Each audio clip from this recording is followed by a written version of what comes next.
Favourite serials இனி டிவிக்கு முன்பே சன் நெக்ஸ்ட் ஆப்ல ஜாலியா எல்லாருக்கும் முன்னாடியே பாருங்க.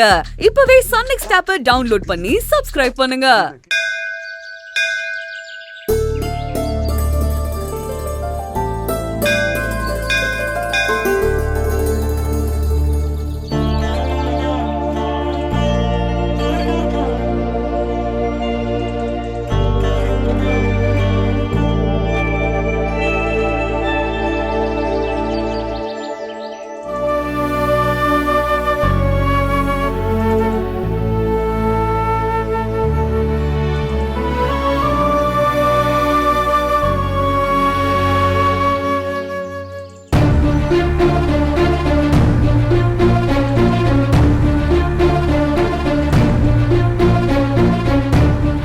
சத்யா, வர வர எனக்கு ரொம்ப டென்ஷனா இருக்குடி.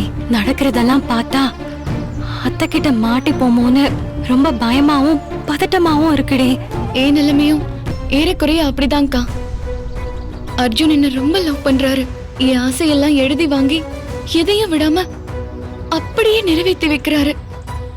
என் பிறந்த நாள அவ்வளவு கிராண்டா கொண்டாடினாரு.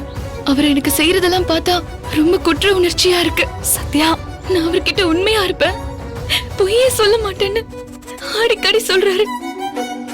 அதனால நான் பயந்து என்னோட டைரியில விஷலிஸ்டோட சேர்த்து எழுதின எல்லா உண்மைகளையும் நான் கிழிச்சு போட்டுட்டேன். நேத்து ஈவினிங் கூட நாம அவரோட பணம் 10 லட்சத்தை எடுத்துட்டு மறுபடியும் அந்த பணத்தை புரட்டி வச்சு சமாளிச்சோம்ல. அப்ப கூட சொல்றாரு, சத்யா நீ என்கிட்ட உண்மையா இருக்க, பொய்யே சொல்ல மாட்ட, அப்படி சொன்னா நான் செத்துருவேன்னு சொல்றாருக்கா. அழாதடி. நாம இப்போ கடவுளை நம்புறோம். அவர் ஏன் நம்மள இப்படி சோதிக்கிறாருன்னே தெரியல. மனசுல நிம்மதியே இல்லக்கா. எத்தனை நாள் தான் இன்னும் புருஷன் கிட்ட பொய் சொல்லிக்கிட்டே இப்படி ஒரு வாழ்க்கை வாழ்றது? என் மேலேயே எனக்கு சில சமயம் கோபமும் வெறுப்பும் தான் வருது. எல்லாமே என்னால தாண்டி.